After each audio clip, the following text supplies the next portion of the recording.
Star Walker Studios presents Game Master's Journey, your multidimensional RPG podcast.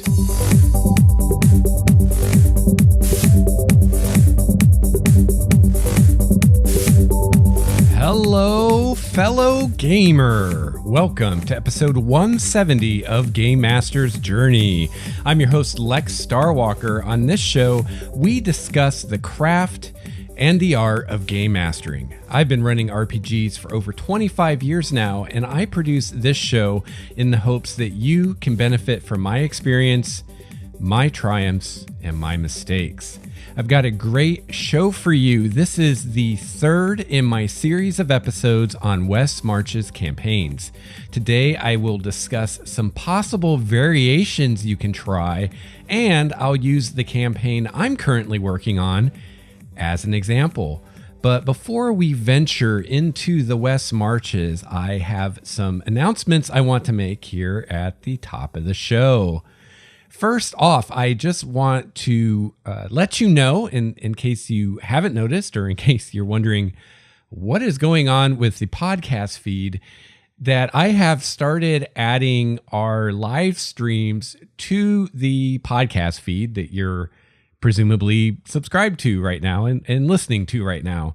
So I started doing monthly live streams on my YouTube channel. This was a milestone that we reached on the Patreon, thanks to the patrons. And I thought it would be a good idea to make those available as part of the podcast feed, because I know a lot of people don't have time to sit and watch YouTube or even listen to YouTube. So I know a lot of listeners are listening while they're on the road or they're at work or doing something else. And so YouTube is just not as convenient. So I thought it would be nice for those of you that fit into that category to have access to those in the actual podcast feed. So we've done, 4 or 5 of them so far. And so I'm getting caught up. I didn't want to just dump them all in the feed at once and people freak out because they have a bunch of downloads. So I'm going to every week put one in the feed until we get caught up. And then going forward, I'll just put them in the feed, after we do the actual live stream.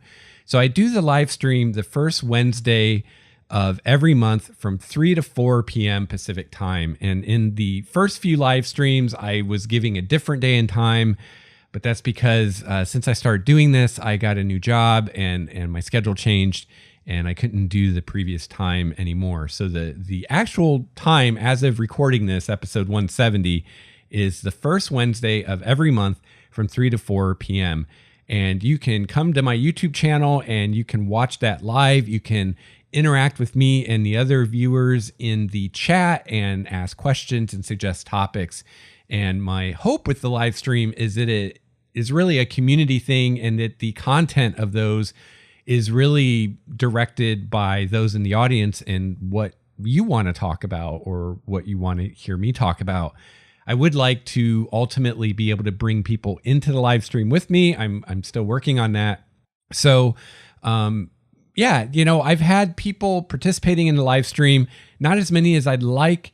And that could be possibly because I've changed the day and time, and maybe I'm not doing a good enough job of getting the word out about it, especially here in the actual podcast.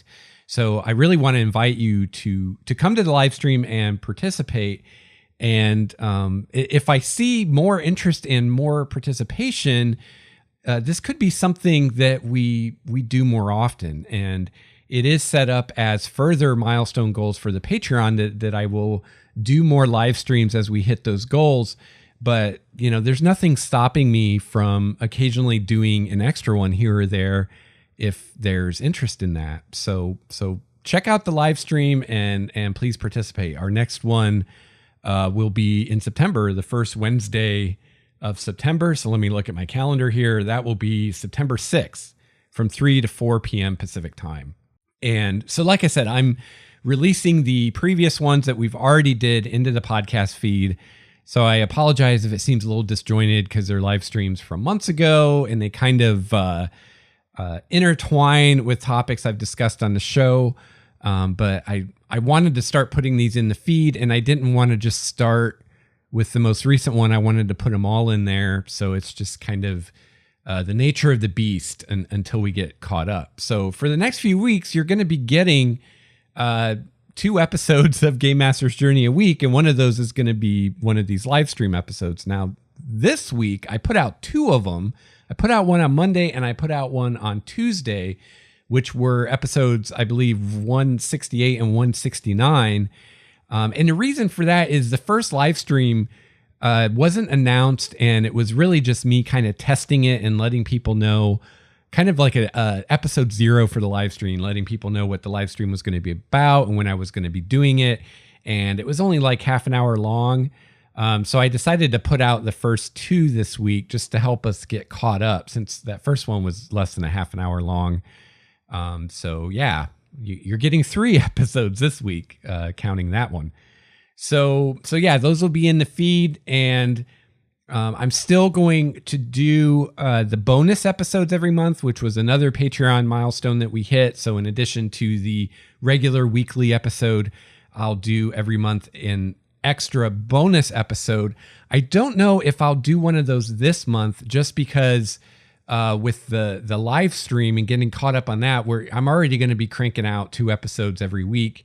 And I'm just concerned that if I put out too many episodes too quickly, that you won't have time to listen to them all, and people will be skipping episodes or falling behind and not able to keep up or whatever. So we'll see how it goes, but it's possible that the bonus episode for this week or this month will effectively be all these live stream episodes, just getting the feed caught up. But going forward, assuming we don't fall behind on our Patreon and we don't lose any of these milestones, going forward, that basically means that you'll be getting 2 extra episodes every month. You'll be getting the live stream episode and the regular bonus episode. And once we get caught up and I get everything kind of evened out, the way I plan to do that is every other week. So I think it's going to be the first and the third week of the month. So the first week of a month, you'll get an extra episode in the form of the live stream episode. And then the third week of a month, you'll get an extra episode in the form of just a bonus episode. So that way, every other week you're getting 2 episodes, and then every other week you're getting 1 episode, and it kind of spreads it out, and hopefully people can keep up, because it's kind of pointless for me to put out content if people don't listen to it or can't listen to it, because I'm putting out stuff faster than you can consume it. So I don't want to shoot myself in the foot here. That would not be a wise thing for me to do, right? So again, thank you to the patrons. It's because of the patrons that we've hit these milestones, which have given us the live streams and the bonus episodes. And speaking of the patrons, real quickly, I'm going to talk a little bit about the Patreon later on in the show, as I always do. But I just want to let you know that we've had some fluctuations in the patrons. We've gained some patrons. We've lost some patrons. And right now, the Starwalker Studios Patreon is sitting at $200, which is the threshold of the milestone for the bonus episodes.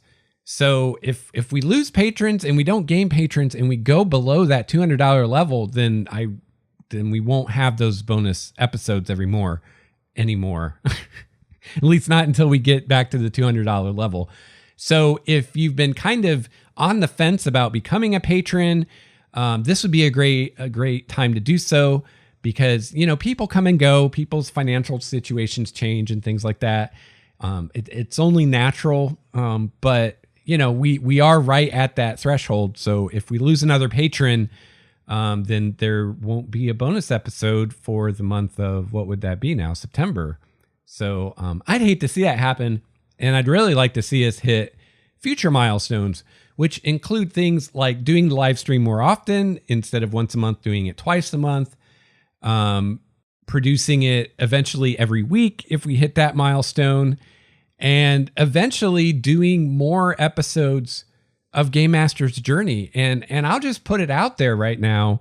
I'd be super happy to produce Game Master's Journey on a more regular basis, twice a week, 3 times a week, 5 times a week. I'd love to do it, and I don't think I would have trouble finding content to put out episodes that often. I almost said that awesome. Hopefully they'd be awesome too. Of course, the real limiting factor is time and or money. And although I would love to put out episodes multiple times a week or even every day during the week, right now, I don't have the time to do that. So if I were going to do that, I would need time to do that, and time is money. So those are milestone goals on the Patreon, and I would love to hit them. So if you're a big fan of Game Master's Journey and you'd love the show to come out a few times a week or every day, Monday through Friday, support the show, become a patron, and we can get there. And as soon as I can justify it monetarily, and as soon as I see that the interest is there, I would be very happy to produce more episodes more often, because I love doing the show. I love talking about RPGs, and I love networking with other GMs, and I love hearing from newer GMs who are, just now taking the plunge and find the show invaluable in helping them as a new GM. And, the more I can do the show, the more episodes I can do, the more I can do with it. And that would be awesome. So speaking of the listeners of the show and interaction and all that good stuff, I am planning to do a feedback episode again soon. And this might be the bonus episode for August if I have time to do one and I decide it's not too much, too many new episodes all at once. Or it could be a bonus episode in September. And I've had some feedback come in that I'd like to talk about on the show, specifically Wes March's feedback, but also other RPG feedback. So if you have any feedback, whether it's something about Wes March's campaigns or some other RPG topic, this would be a great time to let me know so that I can discuss it in that episode. So depending on the extent of your feedback, great ways that you can get a hold of me are on Twitter @LexStarwalker, via our community over on Google+, or you can email me at gamemastersjourney@gmail.com. So interaction is the name of the game here at Game Master's Journey, and I really want to have more interaction with you, the listener GMs listening to my voice right now. And I'm always on the lookout for ways to build more community around the show and ways that we can all network together and hang out and have fun and share ideas and tell war stories and all that good stuff. And, a lot of that is accomplished through our community over on Google+, but I'm always on the lookout for ways to have more community and more interaction. The live streams are awesome. And we have our chat on YouTube when I do the live stream, and that's a great way that we can interact. I also live stream my D&D games on YouTube, and we can interact that way. So something new that I'm trying is setting up a Discord server for Starwalker Studios. And Discord is an app that you can use for text chat and also voice chat.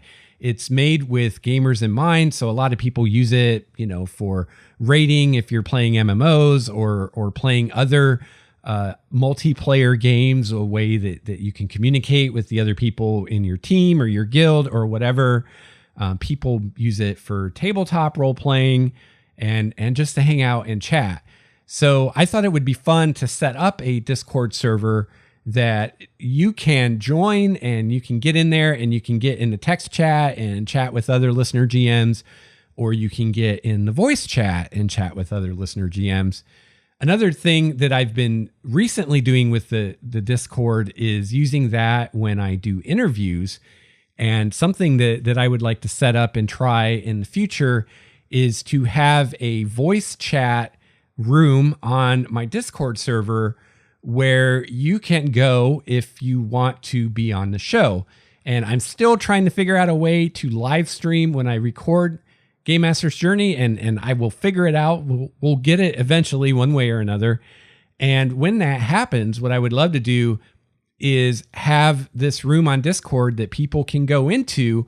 And then when I'm recording the show and I'm doing a live recording, if I have time, I can pull in people from that room on Discord to actually be on the show with me, and we can talk, and you can ask me a question or give feedback or whatever you want to do for a minute or two, and I can pull listeners into the show that way. And I think that would be super cool and really fun. And I've seen other podcasts do that and be really successful with it. So I want to give it a shot. So I'm new to Discord myself, and I have begun setting up a server and setting up permissions and roles and all that good stuff. And just earlier today, I posted a invite in the Google Plus community for Game Master's Journey for people to join this and test it and see if I've got it set up right. Now that invite is only good for 24 hours. So by the time you hear this, it's probably expired. But go check out the Game Master's Journey community over on Google Plus, and you can ask me for an invite there, or I'll probably post another one. And I'm just going to do this periodically to get people in there so that people, hopefully people who've used Discord before and have some familiarity with it, so that you can get in there and make sure it works and make sure that you can chat with people and that everything's working the way it should. And once any bugs are ironed out, then I'll figure out a way to have a more kind of permanent invite where people can join it at any time. The way I've got it set up right now is when you first set up the Discord, or when you first join my server on Discord, you will only have access to one room, and you won't be able to really do much of anything. And what I want you to do is, once you have access, I want you to send me a message on Discord, and then I will give you permissions and roles so that you can get into the different rooms and chat with people and stuff. And I'm just doing this as kind of a gateway to avoid spammers and bots and stuff joining the Discord. So I'll get you in there as soon as possible. And once I have more experience with Discord, I may find a better way to do this, or may decide that that's not really necessary. But for now, that's the way I'm doing it. So check out the community on Google Plus if you're interested in kind of beta testing the Discord server, and get in there and try it out and let me know if it's working for you. And then, like I said, once we get it figured out, then everybody can jump in there and start networking and chatting and sharing ideas and all that good stuff. Also, I want to remind you that I now have a store set up on Spreadshirt where you can get Game Master's Journey t-shirts and coffee mugs and sweatshirts and all kinds of stuff. And you can find a link to that in the show notes over at starwalkerstudios.com/Game Master's Journey, and check it out. And it's a great way that you can support the show. And I really want to thank my wife, Nikki, for designing the shirts for us, and looking forward to seeing them out in the wild. So if you get a shirt or whatever, tweet me or send me a picture of you with it, and I'll retweet it and share it with people. And I'd love to see it. I got one myself, and I'm really happy with it. And I just did a live stream recently, but it was in the laundry. So hopefully next time I live stream, I can wear it and you guys can check it out. And also, I have self-published a D&D adventure, The Trickster's Labyrinth, which you can find over at starwalkerstudios.com/tricky. So you can check that out, and that's another great way that you can support Game Master's Journey and what I'm doing here at Starwalker Studios. So that's it for my beginning of the show, announcements and all that good stuff. So without further ado, let's head on to our main topic and talk about Wes March's campaigns.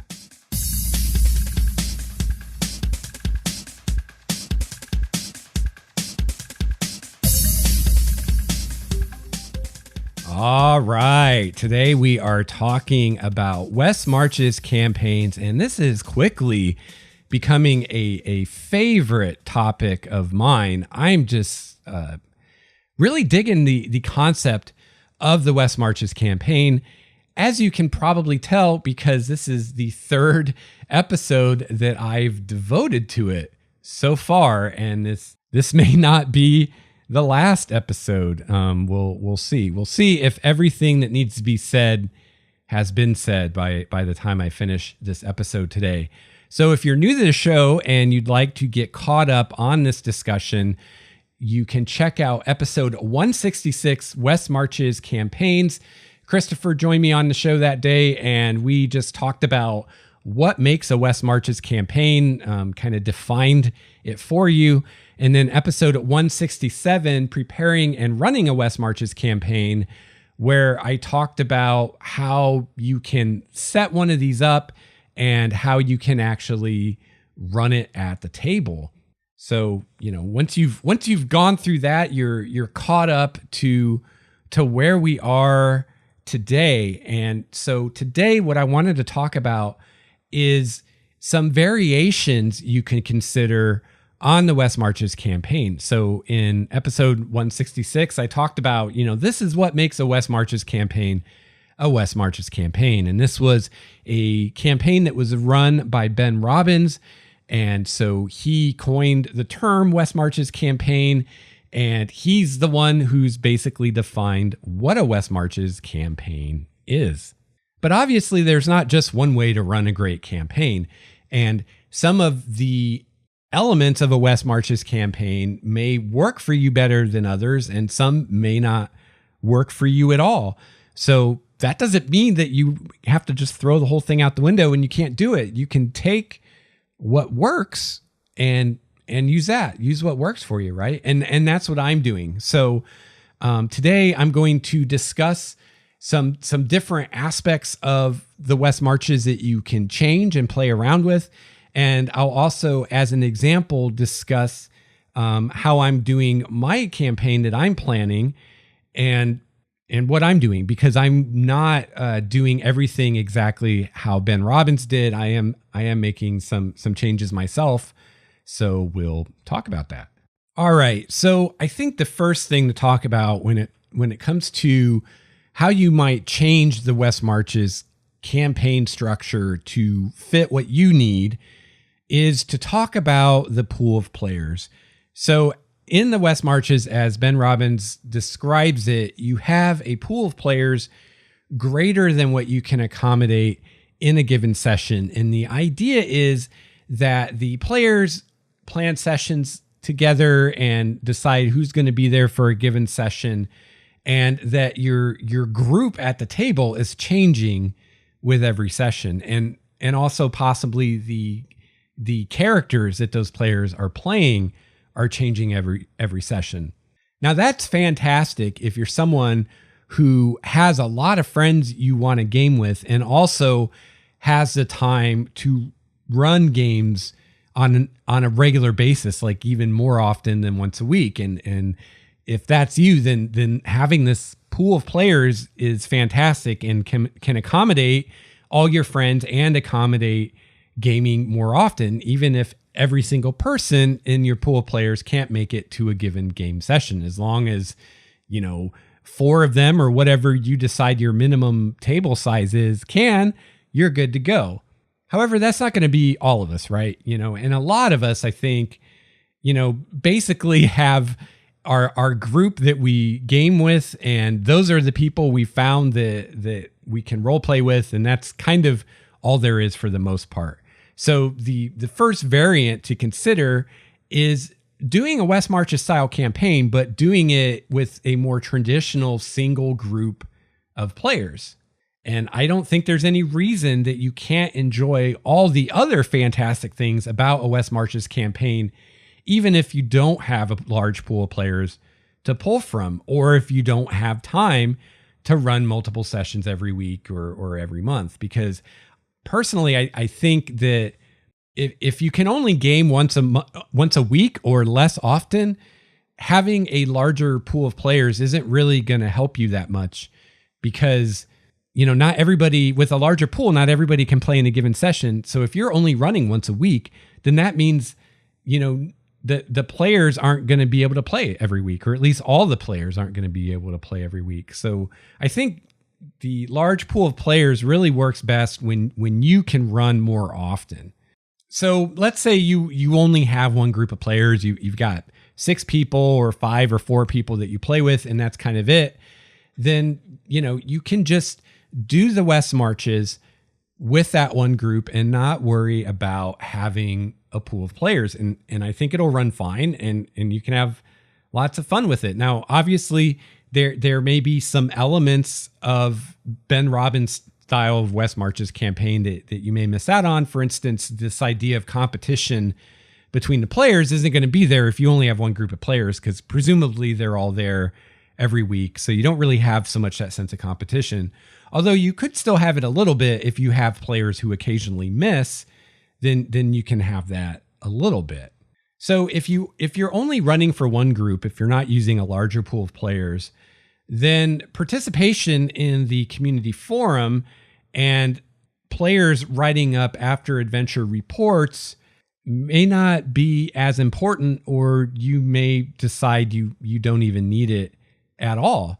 That will be up to you. So, a big reason that we have the players doing these after action reports, or after adventure reports, as I call them, is because the idea is that you have this large pool of players and not all the players are there for a given adventure. So this is the way that the players that were there let the rest of the other players know what happened, what they discovered, etc. So if you only have one group of players, unless you have players who, miss a lot, or maybe every session some player misses, then you may not need that, and you may feel like that's not necessary. Now, if your players are willing to do it, I think it's still a good thing to have, because it will help them remember things that happened and not have to always ask you to remind them of what happened in previous sessions. And it will keep those players more engaged in between sessions. Definitely the player writing up the report is going to be engaged, and hopefully the other players will be, because they'll read it. But again, if you just have one group, you don't have to have the after adventure reports. You don't even necessarily have to have the community forum for your game at all. Although I would probably recommend having a forum of some kind, and I would recommend, if the players are willing to do it, having them do the after adventure reports, because I think it will benefit your game, even if you only have one group of players. Also, if you only have one group of players, you're going to be able to use more, quote, traditional means to schedule your games however you normally do it. So those are things to consider. But I think even with just the single group, you can still enjoy a lot of what the West Marches has to offer, and what I especially think is fantastic about it, which is the wilderness exploration, the danger, the deadliness, all that good stuff. Another variation that you can consider when it comes to how you're going to do your West Marches campaign is you can do longer forays into the wilds, which is to say, adventures that will last more than a single session. So in the traditional, and by traditional West Marches, I mean the way Ben Robbins did it. In the traditional West Marches, you have this large pool of players, so it's very important to have every adventure wrap up at the end of the session with the players returning to town, so that when you go to run the next session, you don't have to worry about what player characters were in the last session, because it doesn't matter. Everybody ends up back at town at the end of any session. So at the beginning of any session, everybody's at town and anybody can go on the adventure, and you don't have to worry about, oh, well, this character is out in a dungeon in the middle of an adventure right now, so this character can't really go on this adventure because they're not in town right now. So you don't have to worry about that. However, you can change that up, and you can say, hey, I'm not going to let that limit me, and I'm going to feel free to do adventures in my West Marches campaign that will take longer than a single session. Now, if you are using a larger pool of players than what you can accommodate in one session, this will cause some issues that you're going to have to deal with, which is what I was just talking about.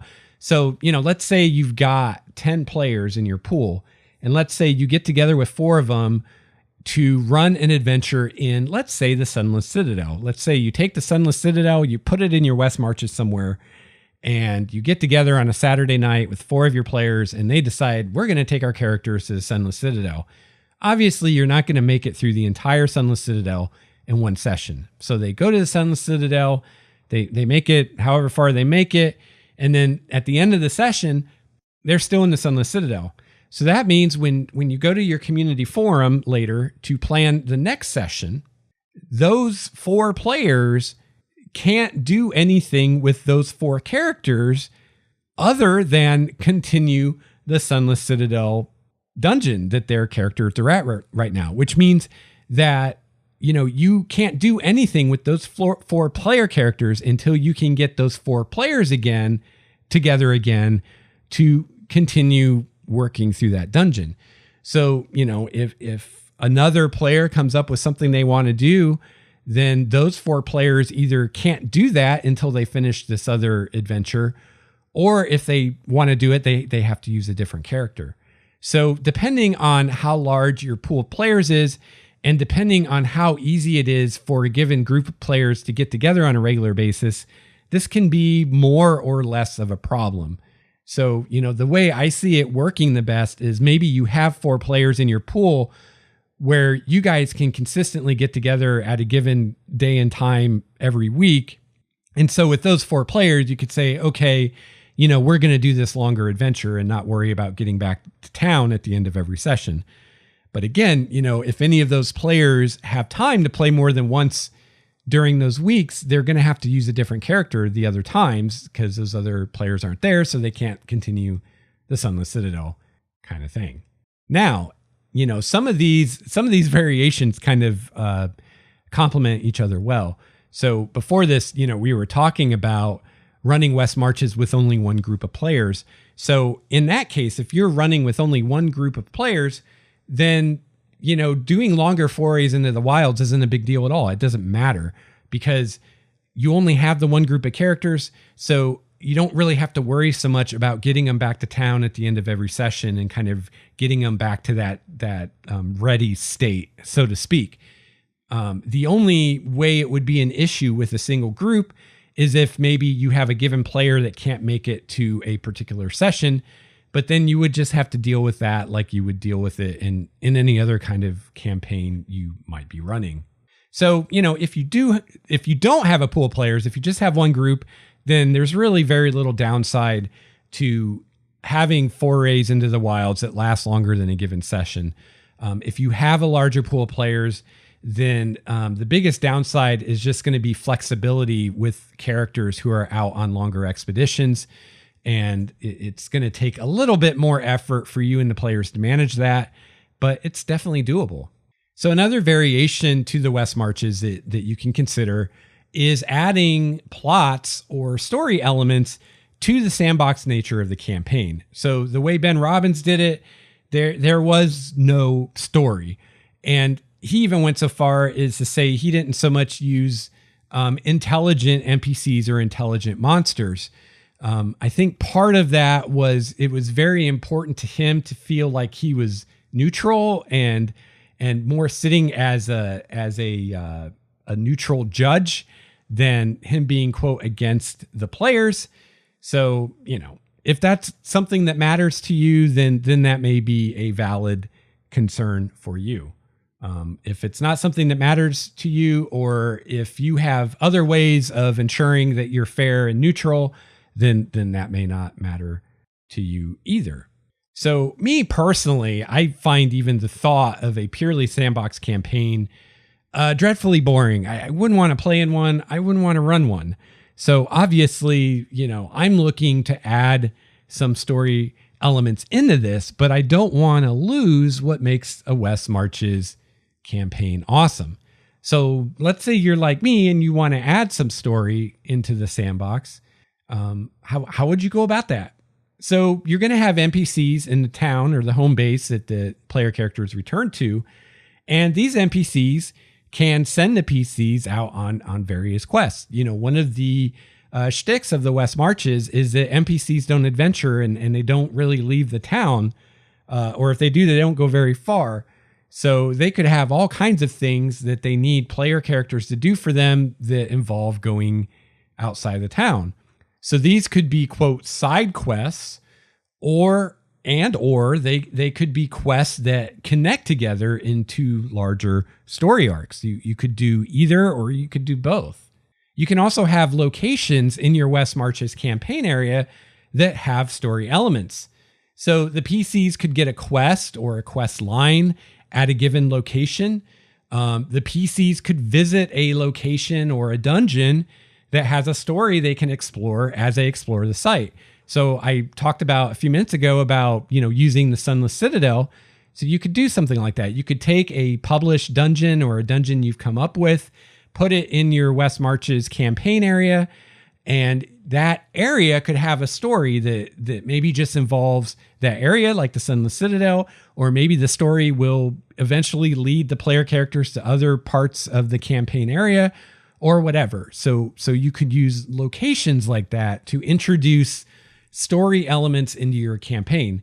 So these probably would be easiest with, kind of smaller story arcs instead of like some huge meta or mega story that's going to go from level 1 to 20, smaller story arcs that can be resolved in a session or a few sessions.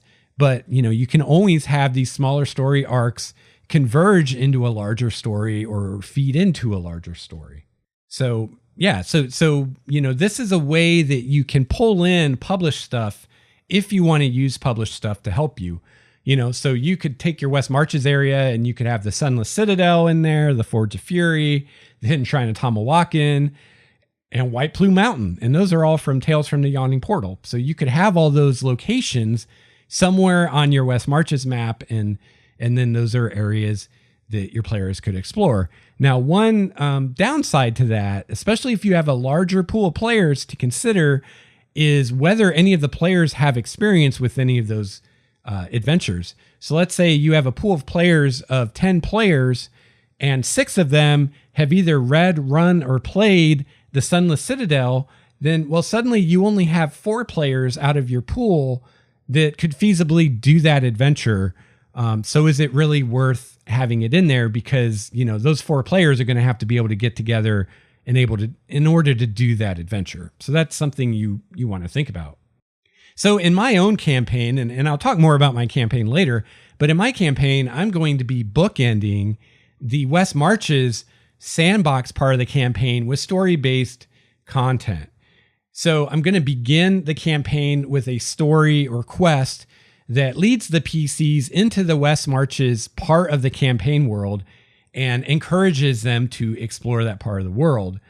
This story is then going to be a thread that runs through the campaign, or at least the beginning part of it, kind of tying it all together. However, there are going to be times when there's just nothing for the PCs to do to further the main, quote, story quest. And at those times, they can just explore and enjoy the sandbox style play of the West Marches. When I see the players begin to lose steam on the West Marches style, in the wilderness exploration, if I see them kind of getting tired of that, or when their characters get high enough level that they've kind of outgrown it, whichever happens first, I'll then begin the next chapter of the story, which will pull the higher level characters into more world affecting events. And personally, I see a West Marches campaign working really great for low to mid level play, like tier 1 and tier 2 play. But at higher levels, the PC should really be affecting the world on a larger scale than the regional scale of a West Marches campaign. So another way to say it is I think that player characters will outgrow a West Marches campaign as they get to higher levels. And I think that's as it should be, because in the Dungeon Master's Guide, when it talks about the different tiers of play, or maybe it's the Player's Handbook, I'm not sure, might be both, but they talk about how, at first tier, you're the hero of a village, and at second tier, you're the hero of a region, and at third tier, you're maybe the hero of a country, and fourth tier, you're a hero of the world, or whatever. So there's built into the game this sense of your sphere of power and influence growing as you level, and there comes a point where you're kind of too big and too important to be doing West Marches stuff. Like there should be bigger things on your plate by then. So that's the way I've planned my campaign. Another variation on the West Marches campaign that you could consider is having adventures take place in the town. I don't know that having adventures in the town needs to be as much of a no-no as it was in Ben Robbins' game. If the PCs spend an entire session in the town talking to NPCs, so what? I think part of Ben's concern was that, he wanted to do wilderness exploration. He didn't want to do town adventures. And he wanted the players and the characters to be out doing something and quote, accomplishing something. But even if that's a concern that you share, I think that this will manage itself and you don't have to really worry about it. For one thing, if you have a pool of players, there's going to be that sense of competition of, we're competing as far as what level our characters are and how much experience we earn. We're competing as far as how many discoveries we make and kind of the notoriety that we earn for ourselves. And we're competing in the treasure and the money that we find and the magic items and stuff like that. So, with a pool of players with this sense of competition, spending too much time in the town is going to seem to the players like they're not accomplishing anything, or they're not accomplishing much compared to what other players may be doing. Even if you only have one group of players, they're going to tend to earn less XP if they're hanging out in town, if they earn any XP. So they're still going to have that feeling of not progressing as much when they're in town as they do when they go out and adventure. So, you might have a session or a few sessions occur in town, but I think once players get a feel for the leveling and the experience and how all that works, that they're going to put two and two together and realize, hey, if we want to get anywhere, we got to leave town. So I think it'll manage itself. Also, you can use the NPCs in the town to constantly point the PCs back to the wilds for more adventures. And this is what I plan to do with my campaign. Many of the NPCs will have quests for the PCs to undertake, tasks they'd like completed that involve leaving the town. And this will almost always, if not always, involve the PCs leaving town and going into the wilds and exploring. This makes a lot of sense to me because only adventurers are brave or stupid enough to leave the town and venture out into the wilderness. So, anything that needs done that involves going out into the wilderness, a PC needs to do that. These quests could be anything from retrieving sheep that have wandered off, or in my campaign, alpacas, to looking for a hunter who hasn't returned, or investigating strange lights or sounds that have been seen or heard outside of the town, things like that. Another variation that you could consider to a West Marches campaign that kind of goes hand in hand with this is doing more to develop the town. So Ben spoke about not doing a whole lot with the town and the NPCs in the town to try to dissuade too much time being spent in the town. But, as I just said, I don't really think that's going to be an issue, and I think it's going to manage itself. So I think a natural supplement to this kind of campaign is development of the town. Not only can the player characters make their mark by exploring the wilderness and mapping it, but they can also help fortify and improve the town and help make it more secure. Perhaps they build a stronghold within the town, or maybe they improve the wall around the town, or they attract followers to help guard the town, etc. PCs could invest the money that they earn from adventuring into improving the town and its fortifications. This is definitely going to be a big part of the campaign I plan to run in Primordia. Personally, I think that not developing the town is a real missed opportunity.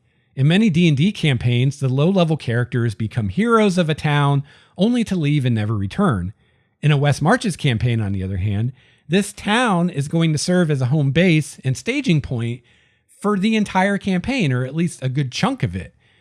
So I think that you should develop the town and develop the NPCs in the town and develop the PCs' relationships with the NPCs in the town. As the players complete successful expeditions, they will make names for themselves in the town, perhaps earning special privileges like discounted or free rooms at the inn, or a building to use for their own purposes, offers of marriage, things like that. Also, if you develop the NPCs in the town and the players grow to care about some of them, then any future threats that you make to the town by monsters in the wilds and things like that are going to have even more of an impact, and the players are going to care more about what happens to the town. So I think developing the town and developing NPCs in the town is really a win-win.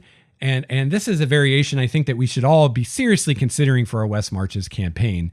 The only possible drawback I can see to developing your town and having a vibrant town filled with vibrant NPCs is that your players are going to want to learn about it and interact with the PCs and spend time in the town. But I don't see that as a bad thing, and as long as it doesn't become what all the campaign is, right? And again, I think you can manage that, and it's going to manage itself by how you award XP and things like that. So kind of going off of this, another way that you can add to a West Marches campaign is to allow the player characters to either build or acquire a stronghold. And I think this is a great kind of campaign in which to implement strongholds and followers. As they grow in wealth and power, the player characters could build or man a stronghold in or near the town, and they could attract followers. Now, this is going to take your campaign in new directions if you do this, but I think that they're interesting directions that your players will enjoy exploring. It's also going to give some variety to the campaign at a point when it might be starting to get a little bit samey and the players might be starting to get a little bit bored with it.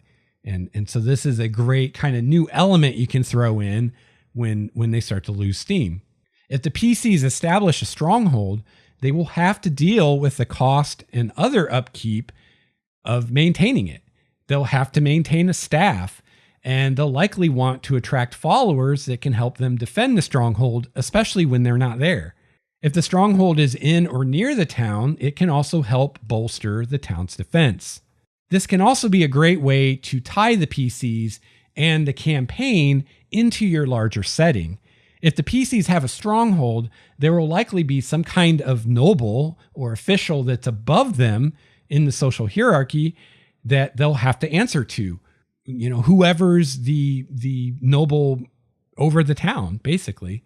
And they're now going to be a part of the political feudal system that this town is a part of.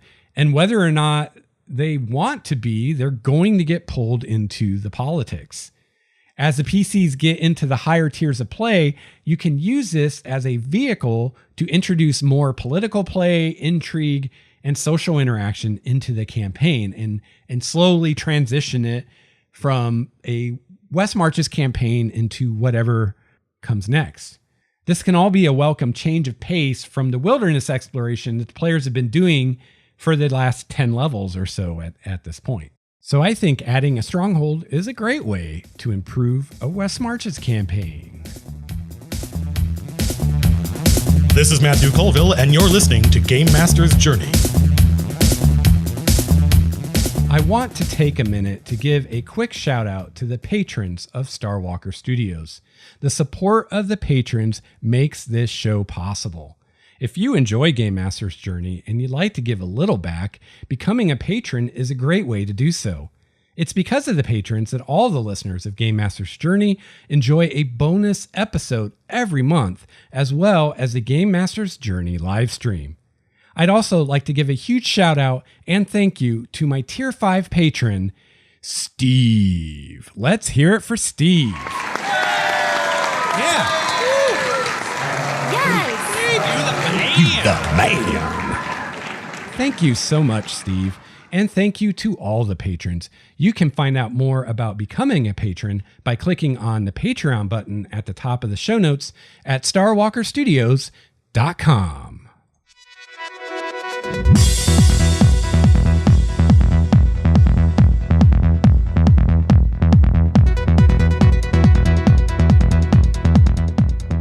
Whew, had to wet my whistle, man. All right, so I've talked some about some variations to the West Marches campaign that you could try in your campaign. And now I'm going to talk about my campaign specifically that I'm working on right now, and some of the variations that I'm going to use for my campaign. And hopefully this will help inspire some ideas for you and serve as an example of some ways that you could kind of tweak this to fit what you're looking for. So I really, really dig the West Marches concept. But like I do with all things as a GM, and as I think we all should do as GMs, I'm going to make it my own, right? I mean, Ben Robbins is not some holy man on high who gives me the word and I have to do what he says, right? I could do whatever the hell I want because I'm the game master. So I think Ben Robbins has come up with an awesome thing, and I'm sure it was exactly what he needed for his campaign. But now I need to take that awesome thing and modify it so it's exactly what I need for my campaign. I think there are a lot of great ideas here, but I do think there's some room for improvement, at least for what I'm looking for, which is to say that there are ways to tailor this campaign for myself, and there are ways to tailor it for yourself. So I'm not saying that what I'm doing is going to work best for you or anyone else. This is just what I'm doing as an example of how you can kind of mix it up a little bit. So as I already mentioned, I'm only going to have one group. I would love to run D&D multiple times a week. Believe me, I'd run it every day if I could. But right now, I just don't have the time with everything else that's going on and other obligations that I have. So by necessity, I can only run at most once a week. So I don't think there's really any benefit to having a large pool of players as much as I would like to accommodate all the people who would love to play in one of my games. Right now, as things are now, I can only run once a week, so it just doesn't seem like that would work very well. So because of that, I'm only going to have one group of players. Because I only have one group, I'm not going to be as concerned with getting the player characters back to the town at the end of every game session. However, I am still going to try to do that when I can, just because it will make it really easy if a player misses the next session, because it's like, well, your character just stays in town. Easy peasy. So this will enable me, not worrying about getting back to the town every session, to use more involved story arcs and larger dungeons and encounter areas than I normally could if I had to worry about getting everybody back to town at the end of the session. So that's pretty cool. So it kind of frees me up to have more options. Now, another thing I'm going to change is that although there's a lot that's appealing to me about sandbox play, which is to say the players have the freedom to go wherever they want and do whatever they want, and their fate is truly in their hands. There's a lot that's appealing, but I think that a campaign that is only sandbox play and has no story would be boring and ultimately uninteresting. I think it would be fun for a while, but as the newness wore off, it would become a slog. Yes, exploration is the name of the game in West Marches, but exploration of the setting is only one type of exploration, after all. Many players also want to explore a story. I don't think it has to be an either or thing. I think you can have sandbox and story, and I think a balance of the two is better than either of those is by itself. I think the biggest concern here is not to let the story, quote, take over. And what I mean by that is that I don't want the story to become so much front and center in the campaign that the players lose that sandbox feel, that the players start to feel like they have to follow the story and they're no longer free to explore or do what they want to do. So I think a big thing to avoid here is any kind of a ticking clock. So many or even most or even all of the published campaigns suffer from this ticking clock problem. For example, in Tyranny of Dragons, the PCs are trying to save the world, literally. And for the players' characters to take time off from that quest, from that mission, to build a keep or learn a language or just go out and explore the world doesn't make any sense, right? And we ran into this when I ran Tyranny of Dragons, is it really seemed hard to justify any kind of downtime at all. Because it's like, well, if the characters really care about what they're doing, saving the world, then they'd probably be doing that and they wouldn't be taking off a month to learn Dwarven, right? So I think that there are some ways to avoid this problem in your West Marches campaign. First, try to avoid having any kind of a ticking clock altogether. When coming up with your story or stories, try to come up with ones that don't have a deadline. Alternatively, you could have a deadline of some kind, but then have the players periodically hit a dead end. So you see this a lot in MMOs and RPG video games.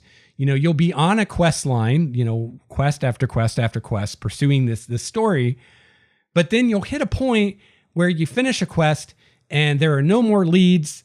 There's no way to further that quest line. You don't get another quest in the chain. So then you have to do something else for a while. You have to go do side quests or go do dungeons or whatever until you stumble upon something else that gets you going on that quest line again. So what this is when this happens is it's effectively telling the player that you now have free reign to do whatever you want and you're not going to, lose anything by it, or there's no downside, there's no penalty or consequence for doing something other than the main quest right now because, well, you don't have anything to do for the main quest right now. So, you basically have to explore and try to find some kind of new lead that's going to tie back into the story that you're pursuing. So that's one way you can handle this is just avoid those deadlines altogether. Or if you do have a deadline, occasionally have the player characters get to a point where there's nothing they can do right now to further that quest. And so they might as well do something else until they have something else they can do for the main quest. Second, you could have steps in the quest line that require exploration. So maybe the PCs have to find a specific magic item or a specific non-player character to continue on with the quest, but they don't know where to find that item or where to find that person. So they have to explore the West Marches until they find it. And until they find that person, they can't continue on with the quest. So the quest itself is feeding back into the exploration and saying, hey, now you have to explore until you find the thing that you're looking for, and then you can come back to this quest. A third thing that you can do to approach this or to handle this is instead of having one huge world-affecting plot like we so often do in RPGs, use a number of smaller story arcs. And I already kind of mentioned this. These arcs can come from NPCs in the town in the form of favors or side quests that they ask the player characters to perform. These smaller arcs will take less game time to complete than a huge arc would. So even if the players fixate on this arc or this story or this quest to the exclusion of exploration or anything else, after a few sessions, they're going to complete the arc and then they can go back to exploring. Also, if the players are encountering numerous possible arcs, they'll get the idea that they don't necessarily have to pursue all of them, but can choose the ones that seem most interesting or rewarding. And I think this is really in keeping with the spirit of a West Marches campaign where the players choose their own adventures. And, a great strategy here, and this is something I've done in my campaigns a lot in the past, is try to give the players more quests or side quests or whatever you want to call them than they can actually do.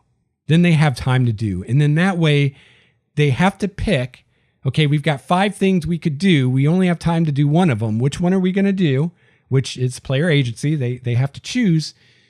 And it also gives this sense of realism because it conveys that there's more going on in this world than what your characters are doing. And you help convey that by having there be more possible things they could do than they actually have time to do. And it makes it feel less linear, and it avoids players feeling like they're being railroaded. So if you do various smaller story arcs and side quests, you could have these converge into a larger story if you want. I mean, the possibilities are really endless. I think this would work best if you're not using a pool of players, although I think you could still do it with a pool of players. It will just be even more important that the players are sharing information on the community forum so that all the players know what's going on with all the stories, not just the players that happen to be there for a given session. So in my game that I'm preparing for, I'm only going to have one group of players, as I said. So this is going to work great having stories. I'm going to have the main story that I talked about to kick off the campaign and to get the PCs from Elandria to the campaign area, which I'm calling the Hinterlands of Elandria, which is also probably going to be the name of the campaign. This story will then also provide a motivation for the PCs to get to know the NPCs in the town and to start exploring and adventuring in the area. As they adventure and return to the town to rest, sell their loot, stuff like that, they'll be presented with various opportunities for side quests and side plots by the various NPCs in the town. The main story will involve quite a bit of investigation and exploring, so it's going to feed back into the West Marches exploration, and there will be times where the PCs don't have a way to advance the story other than explore and wait until they find a new clue. The completion of this first story arc will kick off a second follow-up arc it's a direct result of the first arc. And completing the second arc will then kick off a third arc, which will require even more exploration and venturing farther from the town than they probably will have done at that point. Now, there's not going to be any real time limit on these arcs, so the players can really focus on them and try to get them done as soon as possible if they want, or they can take their time and do a lot of exploration and side quests. It's really going to be up to them. Once these story arcs are completed, I will then have a high-level story arc that I will implement once the PCs have either out-leveled the West Marches style of play, or the players are getting tired of it and are ready to do something else. This story arc will be a more far-reaching story that will have world-affecting consequences, which is appropriate for higher-level characters. The next way that I'm going to kind of alter the West Marches formula a little bit is I plan to do more with the town and the NPCs in it. I want the players to care about this town. I also consider strongholds and followers to be a vital part of the D&D experience, and I'm working on my own rules and systems for this, as what we're given in the PHB and the DMG are a little wanting. There are actually more than one possibility for the PCs to gain a stronghold in the campaign I'm developing. In fact, right now there are two that I've put in there, and there'll probably be more. Plus, the players may create other opportunities that I'm not even anticipating. They could choose one, or they could do all of them if they want. It's going to be up to the players. It's kind of the theme of West Marches. It's up to the players. However, they do have the ability to get a stronghold and attract followers, at which point they'll be part of the political feudal machine and will be drawn into the wider politics of the region. This is appropriate for higher tier play, and this is going to feed into that higher level story arc that I'm planning in the future. So, everything in the campaign feeds into each other. One arc leads to another arc. Arcs lead into exploration lead into arcs. Eventually, they're led into establishing a stronghold if they want to, and then that will involve them in politics, which will lead them to still more arcs. So, the idea here is that it's going to seem all very organic and it's just going to flow cause to effect, one thing to another. And to the players, it hopefully will just seem seamless, like they're just going where they want to go, doing what they want to do, and things are just happening around them. So I thought at the very end here, I would just kind of give a brief kind of summary and overview of what the structure of this campaign, the Hinterlands of Elandria, is going to look like. So the very beginning of the campaign, we're going to start at level 1, and levels 1 to 2 or 3 are going to be a fairly linear story that is going to kick things off, get things going. It's going to get the player characters from Elandria into the Hinterlands, and it's going to kick off the West Marches phase of the campaign. The story is going to motivate them to explore the area, establish themselves in the town, make names for themselves, build relationships, and investigate some mysteries. And then from levels 2 or 3 to about 8 or 9, kind of guessing here, the players will enjoy West Marches style play while also pursuing the main story arcs and side quests.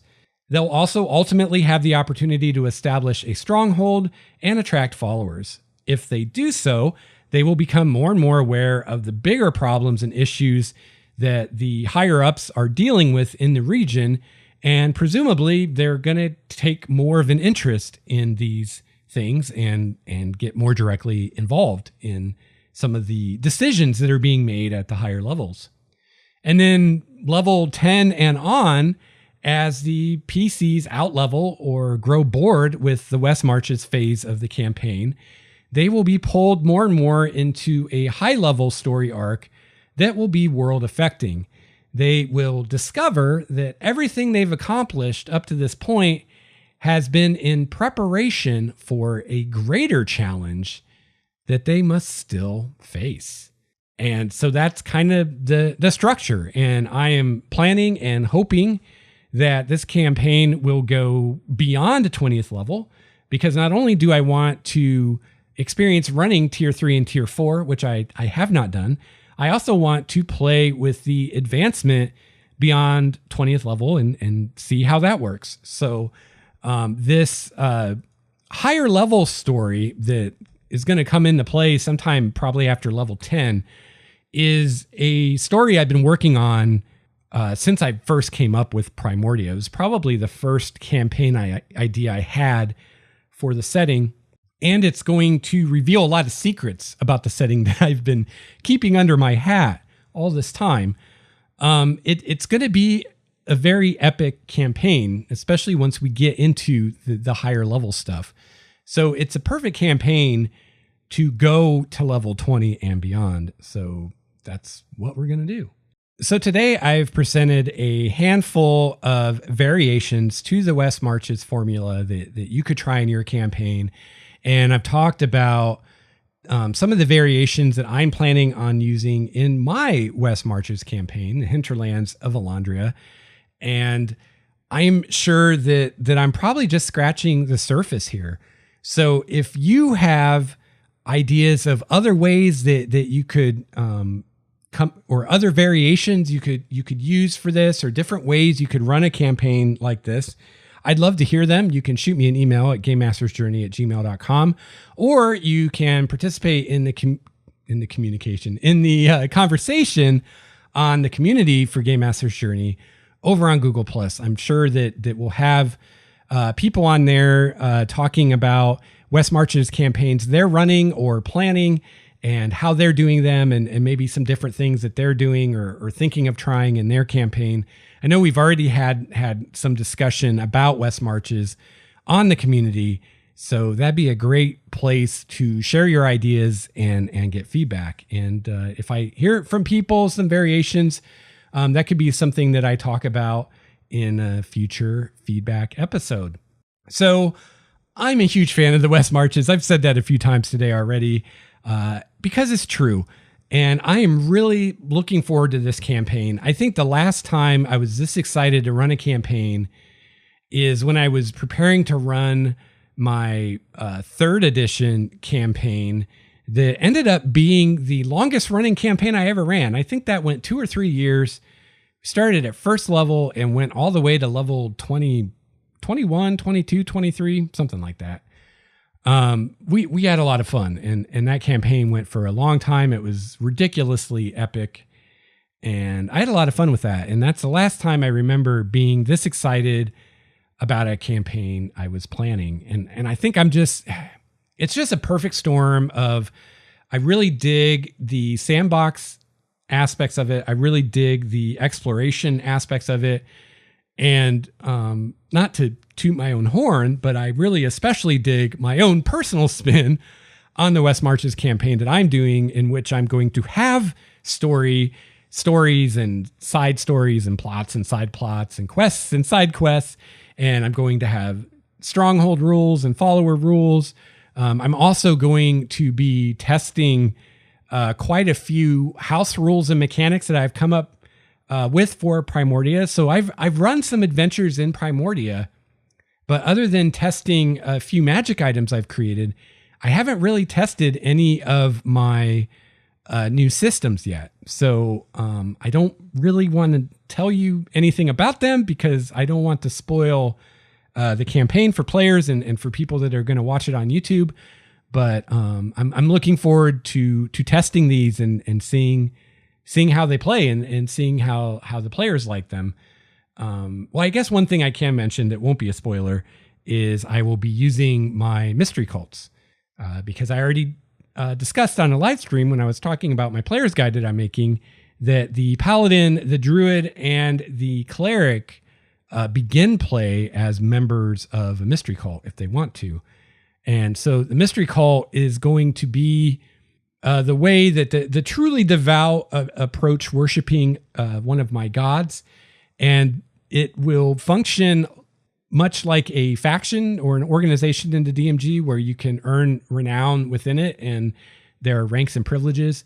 But it will also involve at certain points gaining access to supernatural abilities that are blessings from the god that you're revering through the mystery cult. So those classes will begin play able to join a cult, but any player character can be a member of one. It's really a merit thing. It's all about what you do. And so it's a way that even characters that aren't, quote, divine characters can be involved with the gods that they want to. And it's also a way that any character could potentially get even maybe some healing type abilities, even if they're not a cleric or a paladin or some other class that would normally get some kind of healing abilities. And that's one of the goals of a lot of the systems I'm coming up with for Primordia is to have systems that are not tied to character class, that are available to all characters, so that you have ways to customize your character and gain new abilities above and beyond what you get from your class and, spells and feats and stuff like that. And that those are things that, anybody can get. It matters more what you do in the world and what you do with your character and the choices you make than what class you chose. So, my goal is to have something like what we see in a lot of video games where, any character could conceivably fill almost any role by, doing the right quests and doing the right things. And so it'll be fun to finally be able to play test all that stuff and see how the players like it. So I'm really hoping to get this campaign up and running sometime in September. If not September, definitely what's after September? October. I should be up and running in October. So I'm sure I'll discuss it more on the show as I can and as I can reveal more without spoiling things for the players. And I am going to stream the campaign, so you can always check it out on YouTube.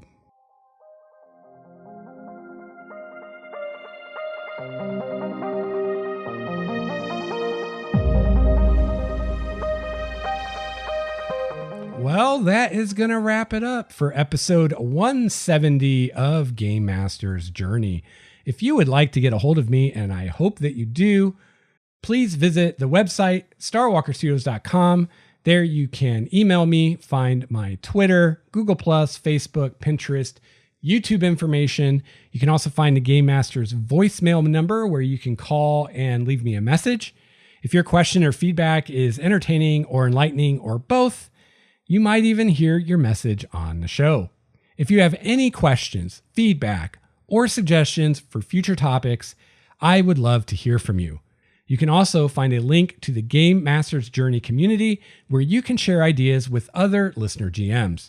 Finally, on the website at starwalkerstudios.com, you can learn about how you can support the show by becoming a patron, by making a one-time donation, by using my Amazon referral link when you shop on Amazon, by buying a Starwalker Studios t-shirt, or by purchasing my D&D adventure, The Trickster's Labyrinth.